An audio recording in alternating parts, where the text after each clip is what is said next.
to the Foxy Show. Today in this episode we'll be interviewing the directors and producers of the newly found film Playback. Firstly we'll be introducing Evie. Hello Evie. Hello.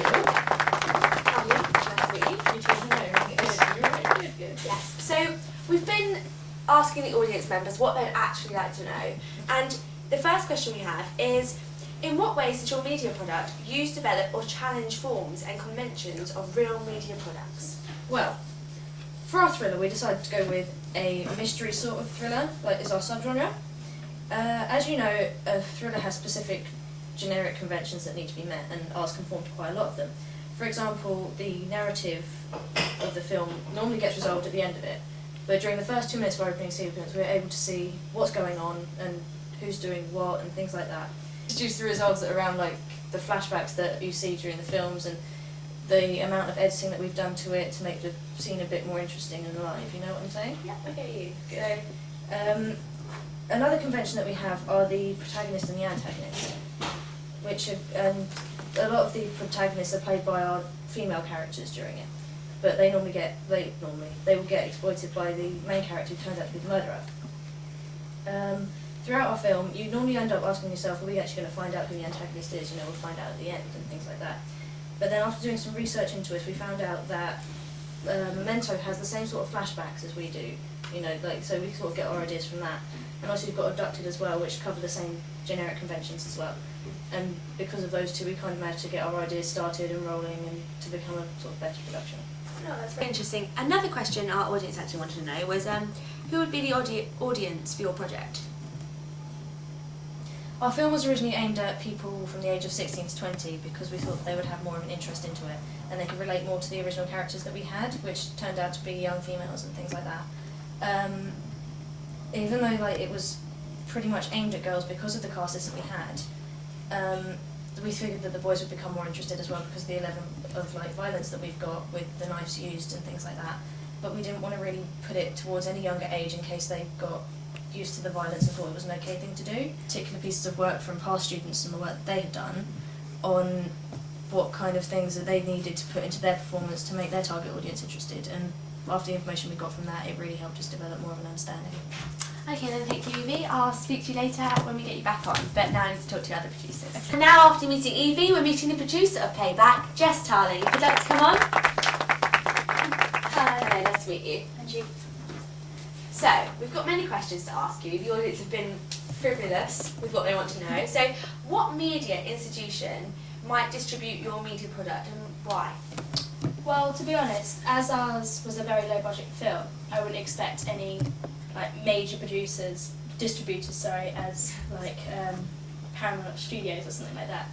I feel like it would go straight onto DVD, such as Paranormal Activity. That was also a very low budgeted film with only $15,000 spent on it, I think it was. So I think I think it would just go straight onto DVD and it would be such a high recommended film as. And the amount of success that Paranormal Activity had, so yeah, well, hopefully, yeah. Yeah. Another huge question, which was wondered by the audience, was how are you going to attract them and address the audience? We did this mainly through our mise-en-scene and sound. We made the actresses involved were based around the same age as our target audience, between 18 and 21, and that they were all girls in order for the audience to relate to the actual film. As for the sound, we had very dark, like mysterious, which draws in the audience and it makes them on the edge of their seats sort of thing. It makes it very tense. It puts it on the edge and just makes it, I don't know, tense and wanting to do it, yeah. Okay then, so we'll probably bring you back on later, but we've now got to talk to your editor. Okay. So very nice to see you. Yeah, and you. Thank you. Thank you. And I'd like to welcome Lauren. Thank you. Thank you. Hello. Nice to meet you. Hi. So, you do know this is a very big film at the moment, and there's been many questions that people want to know, and they wanted to know, how is your product going to represent a particular social group? It represents all of the age group really in general, most of the social groups of young people, and who they're about 20, 18, 20, and we made our male character, we made him a very stereotypical man who's very dominant of women, so we made him look like he's dominant to his women, so when they are his victims, so he is stronger than them. But we made him as he's quite weak in some ways because he's an aspiring detective and he wants to be, but he can't talk to anyone about the flashbacks that he's having throughout the film. So it's very like stereotypical in the way that women are women and then men are men. Okay, so also we want to know, what have you learned about technology from the process of constructing your product? Well, before we started, the camera work was my main problem. I didn't know if I could like control it, if I was gonna make the film look bad. But after like having a go, practicing on things, it became much easier. But yeah, we all had our weaknesses. Didn't know if I could keep it still in some shots. I know it was a low budget film, you know, we didn't have all the equipment. Tripod with the camera. Yeah, tripod with the camera, that was it. But throughout the process we faced a lot of problems with the editing and everything. So when we got back to the editing room and we started editing, we faced that putting them together, there was the continuity didn't flow right. So we're going to bring on your fellow team in a minute. So Evie and Jess, if you'd like to come on, thank you. So the main question that everyone is really wanting to know, like the main one, is looking at your primarily task, what do you feel that you have learnt in this progression to the full production?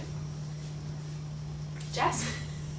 We've actually learned so much with the camera work and editing, using the software. It's just, we've progressed since we started in our preliminary task to our final production.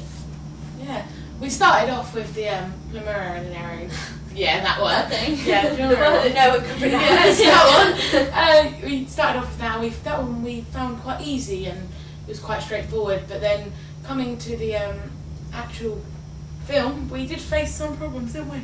And Evie, can you expand on the problems that you faced, or? Well, editing I think was one of the main ones, really, editing and filming. But I mean, this little computer whiz over here, who's done or made it look like she's done Final Cut before, which is one of the processes we used in editing, managed to speed along with that, and then With all the shortcuts? Yeah, with all the shortcuts and things, and then when it came to, I think, have you used that software, or do I think you used that software before? I haven't. When it came to us, it was like turtle speed from there on, but it was good. We managed to get through that and get it all We done. we finished. Yeah. So, overall, we're very pleased with your work. We are, yes. Yeah. Yeah, I think we are. I think it's going to be very good. So, not hitting the cinemas, but hitting the DVD stores. So, go get them, guys.